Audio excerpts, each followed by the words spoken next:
Bom dia, pessoal. Felipe Pontes aqui. Esse é o primeiro vídeo que eu vou fazer falando sobre o desempenho das carteiras dos nossos clientes. Vou dar um contexto geral do mês, falar do desempenho das carteiras e aí finalizo o vídeo. Se alguém tiver alguma dúvida, quiser fazer algum comentário, alguma pergunta, é só deixar aqui nos comentários. Então, inicialmente, eu vou trazer aqui umas estatísticas gerais do desempenho das carteiras.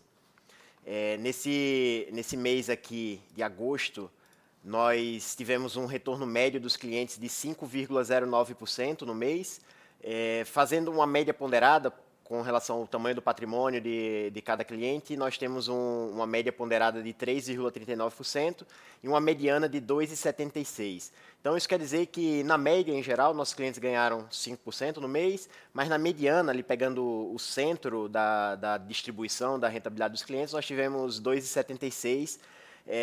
A maior rentabilidade do mês foi 14,21% e a menor foi 0,10%. Só foi um cliente que teve rentabilidade negativa no mês e essa rentabilidade foi porque o cliente chegou já no final do mês com a carteira montada, não teve muito o que a gente trabalhar. Em relação ao CDI, que é o benchmark, a referência que nós usamos, na média, os nossos clientes ganharam 584% do CDI. Na mediana, os nossos clientes ganharam 316% do CDI. Lembrando que o CDI foi 0,87% nesse último mês de agosto. Eu vou dar agora uma visão geral sobre a estratégia da nossa carteira. A estratégia que a gente chama de carteira número 3 de risco, que nós temos 5 carteiras com perfis de riscos diferentes. Então, a primeira carteira tem um menor nível de risco, a última carteira tem um maior nível de risco, e aí quando o cliente chega para a gente, nós alocamos ele em alguma dessas 5 carteiras inicialmente, e passamos em média 3 meses trabalhando para sentir como o cliente se encaixa nessa carteira, se ele está se sentindo bem com relação ao risco, se a carteira está oscilando demais, se está oscilando pouco, e aí nós vamos fazendo as adaptações para fechar a carteira que fica mais adequada para o perfil específico desse cliente. Então, nos últimos 12 meses, essa nossa carteira de nível de risco mediano, né, que fica no meio, a nível 3, que a gente chama de crescimento conservador, tem uma carteira que o objetivo é fazer o patrimônio crescer, gerar rentabilidade, mas sem assumir muito risco em geral. Então, nos últimos 12 meses, essa carteira rendeu 18,31%, o CDI rendeu 11,26% e o IMAG é um benchmark aí geral, considerando questões de inflação também, então às vezes é um benchmark melhor para muitas coisas, então trouxe esses dois a termo de comparação, rendeu 8,96% no mês. Nossa volatilidade, o nível de risco da carteira, o sobe e desce, né, o tô rico, tô pobre, foi de 4,18%. A do CDI é zero, né? A gente não espera que o CDI fique subindo e descendo muito. E a do IMAG foi 1,77. Eu não coloquei o Ibovespa aqui, mas só para vocês terem uma referência com relação à Bolsa, o Ibovespa, a volatilidade costuma ser acima de 20%, entre 20% e 30%. O índice de Sharpe, que mede a relação entre risco e retorno, o desempenho da carteira em si, considerando não só o retorno, mas o retorno ajustado ao risco, foi de 1,71.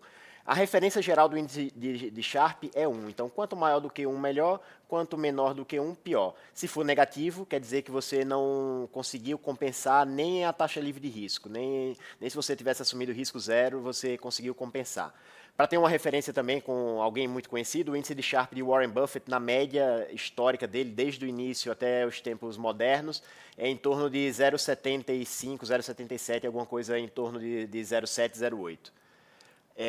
O índice de Sharpe do IMAG foi de menos 1,31, que ele rendeu menos do que o CDI, como a gente pode ver aqui nesse gráfico. A carteira está alocada da seguinte maneira: nós temos mais ou menos 20% da carteira em pós-fixado, mais ou menos 8% em títulos relacionados, atrelados à inflação, 16% retorno absoluto, 28% renda variável pura, 20% em investimentos internacionais e 8% em alguns investimentos alternativos. Passando aqui para as estatísticas dos últimos 12 meses, no ano passado, né, pegando de setembro do ano passado até agosto desse ano, aqui está pegando setembro já, mas vamos considerar por enquanto setembro, que não está finalizado. De setembro do ano passado até agosto desse ano, nós tivemos aí 2 meses negativos no ano passado e um mês negativo esse ano. Então, ano passado, em setembro e outubro, tivemos 2 meses negativos, mas depois tivemos 2 meses muito positivos, fechando o ano de 2023, nesses 4 meses, últimos 4 meses de 2023, 6,67, equivalente a 191% do CDI. Entrando agora nesse ano de 2024, começamos o ano aí com 1,17, depois 1,85, e aí tivemos um mês negativo em abril, menos 0,89, por enquanto só esse mês negativo no ano. Então, no ano, a carteira está entregando 10,95, aproximadamente 145% do CDI. Nos últimos 12 meses, nossa carteira teve 5 meses negativos, com 8 meses positivos. O menor retorno foi de 0,89, maior retorno 4,87. O IMAG foi o contrário, né? 5 meses acima do... Na verdade, não é negativo positivo, né? Foram 8 meses acima do CDI, 5 meses abaixo do CDI. O IMAG, 5 meses acima do CDI, 8 meses abaixo do CDI. Aqui é só um gráfico mostrando como a carteira se comportou ao longo desses últimos 12 meses.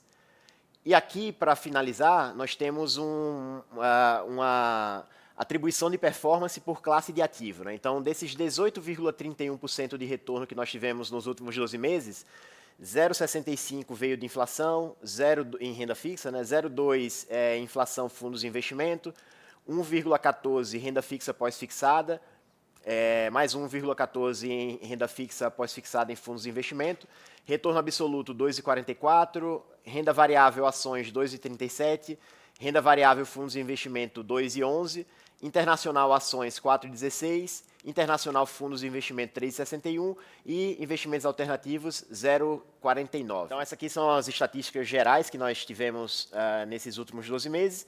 E agora, para finalizar, eu vou dar uma visão geral do que aconteceu no mês.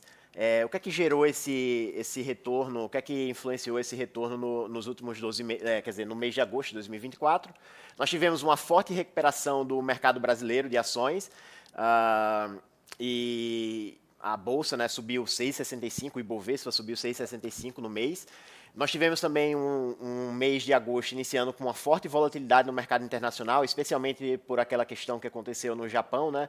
A finalização do carry trade, que valia a pena você pegar dinheiro emprestado no Japão e investir em outro país, porque a taxa de juros era muito baixa lá. Taxa de juros zero ou negativa, né? E aí, com o aumento da taxa de juros recente no Japão, esse tipo de operação passou a ser deficitária, não gerar mais lucro, e aí as pessoas tiveram que zerar essas posições, e isso fez com que a volatilidade dos mercados globais tivesse sido aumentada nesse início de agosto. Além disso, de mais questões importantes, tivemos muita discussão sobre taxa de juros no Brasil e nos Estados Unidos. Aqui, a taxa de juros deve subir no curto prazo, até o final desse ano, chegando talvez a 11,75, 11,50, 11,75, para voltar a cair no ano que vem. Nos Estados Unidos, ao contrário, a taxa de juros lá está muito próxima de começar a cair e deve acontecer isso na próxima reunião do FONC. Então, é isso que nós temos para esse mês de agosto de 2024. Se tiver qualquer dúvida, quiser fazer qualquer pergunta, comentários, é só deixar aqui embaixo que nós vamos responder a todos. Então, bom final de semana para todo mundo e até o próximo mês. Valeu!